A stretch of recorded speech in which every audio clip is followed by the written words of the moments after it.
ஒன்ன சேர பொறுப்பெடுத்து உருகும் இந்த மாது தெற்கு திச தென்றலிடம்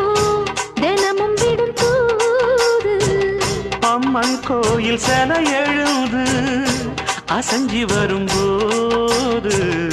உள் மனசு தத்தடிக்கும் உறக்கம் என்பது